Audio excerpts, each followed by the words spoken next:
What's going on, everybody? Robinson DUP. As you can see, I'm sitting in my lazy boy. It's nice to recline. I have been so busy between work and what I got going on personally.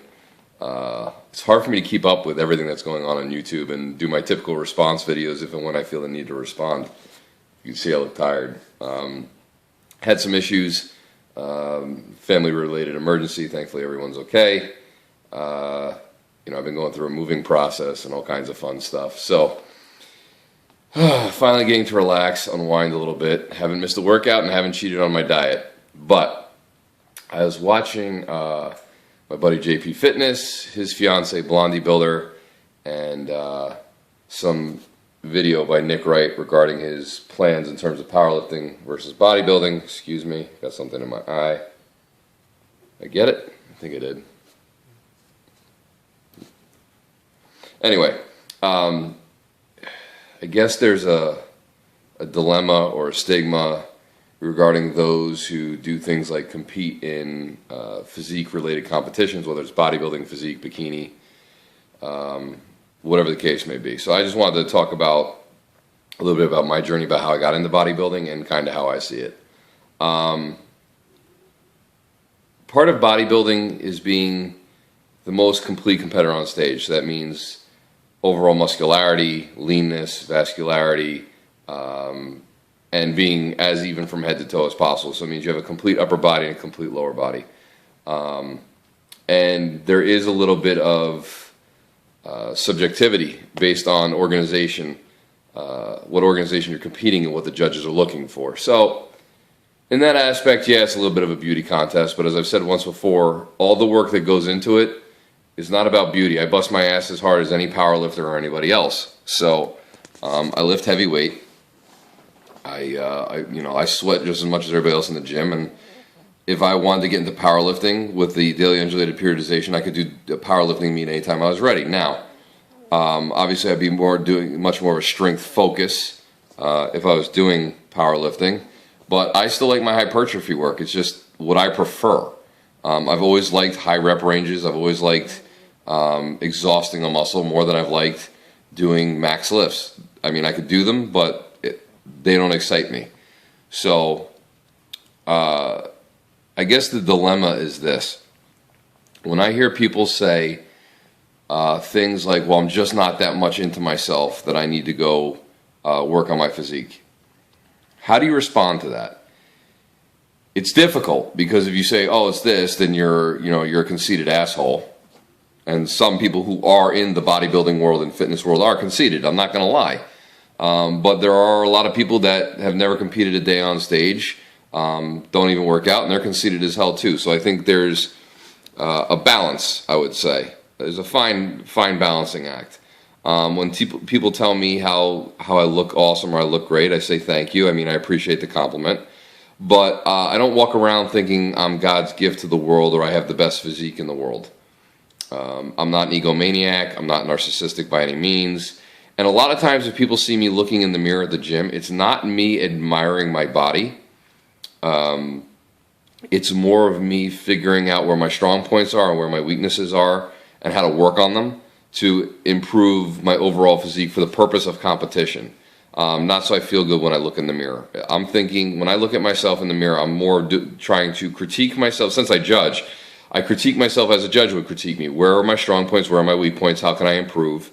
And as long as I decide to compete, that's what I'm always going to do. I'm not staring at myself in the mirror, admiring myself, thinking that I'm incredible. It's not what I do. Now, outsiders looking in who don't understand that, I can see where they think, oh, look at this guy, he's showing off. Because he's lean and he's straight and he has abs, he thinks he's God's gift or whatever, and that's not the case at all. And when you're in the bodybuilding world or the physique world, yeah, there's always people trying to compare to each other. I really don't. I look to a lot of different bodybuilders and physique competitors to see where their strong points are and where their weaknesses are, to see what I can improve upon. It's not to say that they suck or I'm better than him there or this person there or here. It's more of, okay, they have really good legs and they got their legs are very, very conditioned and they're feathered. How'd they get there? They got striated glutes. How'd they get them? I like how their chest, their arms look, are the things that I can do to make my body look better in that particular standpoint. Once again, this is all from critiquing what I look like in order to improve so that I can do better in terms of placing on stage. Now, if you're an athlete, whether you're a basketball player or a baseball player or soccer player or whatever, swimmer, you're always looking for flaws in your game or your technique in order to come back better, in order to keep winning and or beat your competitors or stay on top of your game. So it's the same thing in bodybuilding. You're constantly critiquing and analyzing what you're doing in order to come back to stage better than the next time. So in your off season, that's where you fix things that you see went wrong or things that need to be improved. That's a great time to do it because now you're bulking, you have the calories, you have the ability to gain muscle mass in the off season. So I think that's all beneficial. Now remember, this is perspective here. This is how I think about it. I choose to eat the way I eat in season and off season because it's healthier. I don't think I'm elite. I don't judge what other people eat. I do what I do because I want to do it. I believe in taking more of a proactive approach to my health, where other people tend to take a reactive approach to their health. So let me give you an example. A lot of people will go to the doctor and they will find out that they have high blood pressure or high cholesterol, or they're now a type 2 diabetic, or whatever the case may be. And then they have to go change their diet and or take medications to resolve those problems. I'd rather not ever have to be in the situation to go on medications that I'd rather not be on. So I eat more whole foods because one, they're more nutrient dense, and two, it's shown that it could tend to reduce health problems. Now, does that mean I can never get heart disease or I can never have high cholesterol, which is sometimes you're genetically predispositioned to? No. But it could reduce the possibility, and I'd rather do that. That's just my particular preference. When I go out to eat with other people, I'm not looking at what they're eating saying, look at this schmuck, he's having a greasy hamburger 7 times a week, or he's eating french fries, or he's eating candy all the time. That's his or her damn business. I really don't care. It's not a priority or concern of mine. People have the right to live their life how they see fit. If you're interested in living a healthier lifestyle, I'm always willing to give guidance and show you how to do it. But at the same time, it's like, I can't lead, sometimes you can lead a horse to water, but you can't make them drink. It's really up to that individual as to what they want to do. So the reason why I eat as clean as I do most of the year, and don't forget I love my Pop-Tarts, is more of I want to just eat more whole foods because I see a long-term benefit. So when I get to 50, 60, 70, 80, I'm hoping to reduce and or eliminate future health problems. And there's nothing wrong with doing that. I think that's the sad part. Sometimes people wait till there is a problem before they decide to do anything. I'd rather not. So that's just me. Teach their own. But back to the bodybuilding anyway. When people are looking, like for instance, JP was talking about, he works hard on his physique because it's something that's important to him. Like everybody has their priority, okay? We're considered conceited. Or, people try to compare themselves to us and we say, well, listen, but you're not like us and here's the reason why you're not. Then we're conceited and we're an asshole and we're a narcissist and all this other kind of stuff. And it's not that we're conceited, but we don't like, and I put the video up about hard work, not undercutting hard work. We don't like when people try to trivialize what we do, okay? Same as when you're working hard at your job and your boss doesn't give you credit or says, I could have paid a monkey to do that. It's aggravating when you know how hard you work and somebody tries to undercut or trivialize what you do. And that's what it comes down to. In certain instances, could it be a little bit of an ego for some people? Yeah, absolutely. People joke with me all the time, tell me how small I look and, oh, you're looking small today. I never take that personally at all. I take it as a joke because I know I'm not small. I don't define my confidence or my self-worth based on my physique, which was something that Nick Wright brought up. There are people that do physical things to themselves to build confidence. Now, I got into bodybuilding, or I shouldn't say I got into bodybuilding. I got into lifting because I was picked on all the time. I was a small guy and I wanted to be stronger. That's how it started, okay? And Nick was right. A lot of people are either really skinny or fat and overweight, and they go to lifting to kind of compensate for that. That's how it started. And I thought that was going to help me develop confidence, but it really didn't. Here's the reason why. My body looked better. But I still wasn't confident in who I was or what I had to offer to the world. And and I know this is going to be a long video, so deal with it. I'd be around girls I still wasn't confident. I didn't know how to talk to them. I didn't know how to handle relationships. I didn't know how to do anything. And eventually I just started saying, you know, I just need to be me. That's all. I just need to be me. And whatever that means, that's what it means. I'm going to be me.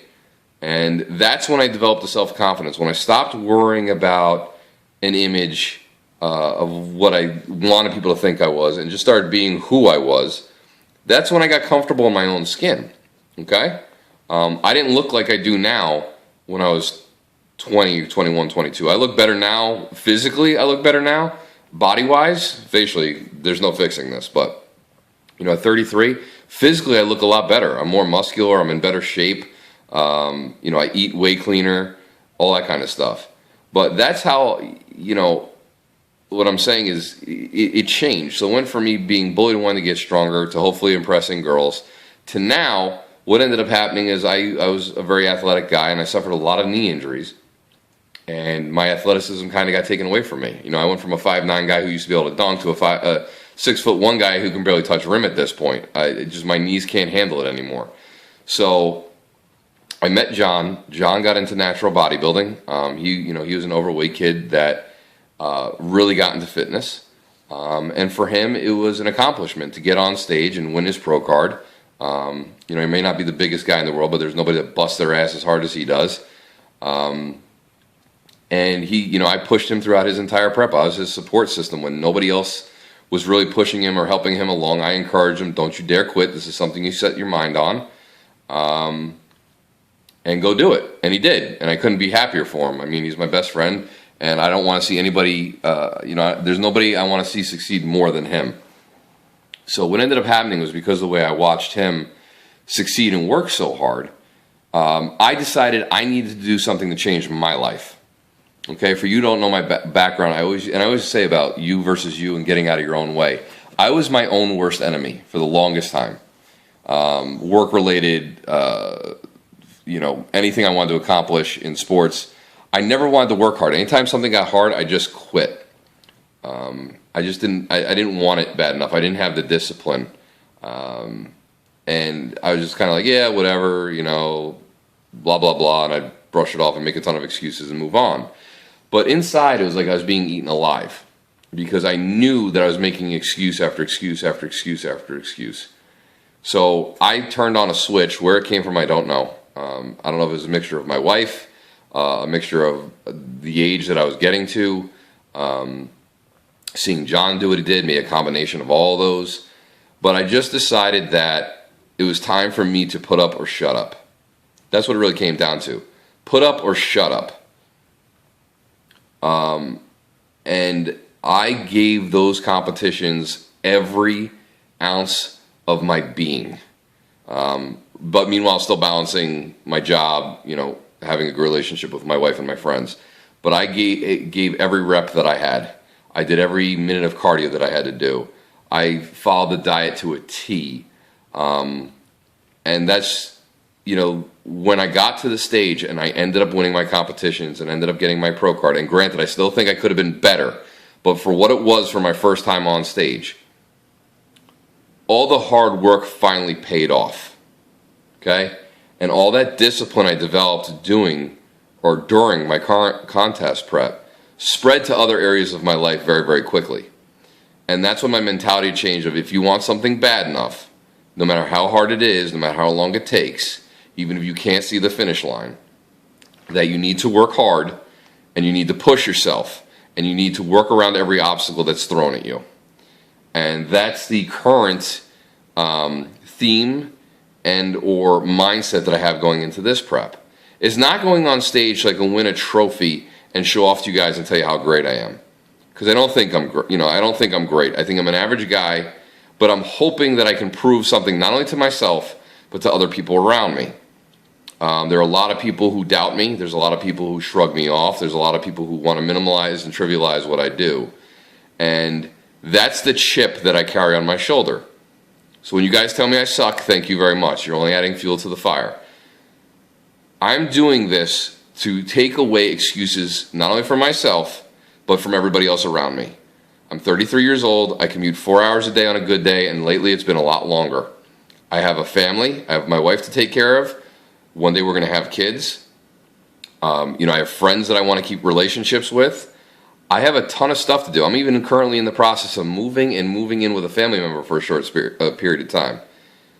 It's not easy, but I will get it done. I will do every ounce of cardio. I will do every lift. I will follow the diet to the T. I will not cheat. I will not stray. I will not binge. I will get on that stage with the best package that I have to offer, and either I will win or I will lose. That's going to be entirely up to the judges to decide, not me. But as long as I got on that stage knowing I did everything I could do, and I came back better than I did the first time I competed, that's all that matters to me. Because nobody can take that away from me. Okay, those are stripes that I have earned, and that's where my pride will come from. I know I busted my ass. I worked around every obstacle that was thrown at me. I got to stage in the best condition I could get in for that particular show, and the chips are going to fall where they may. But I just wanted to kind of explain to you what my mindset was, why I think the way I do, and some of the inside of the fitness world where, I know a lot of you think that we're these crazy egomaniacs. That is not true in every case. There are some, but not everybody's like that. And, I would love you to come to one of the shows, especially backstage, like, for instance, the ANBF. We have, and even DFAC and some of the other shows that I've done, we've had great competitors where the camaraderie is great.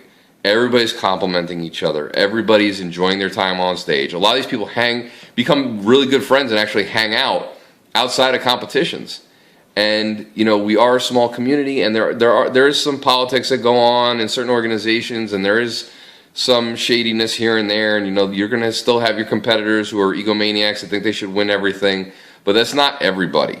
Okay, not everybody matches the Planet Fitness. I'm hot, you're still hot.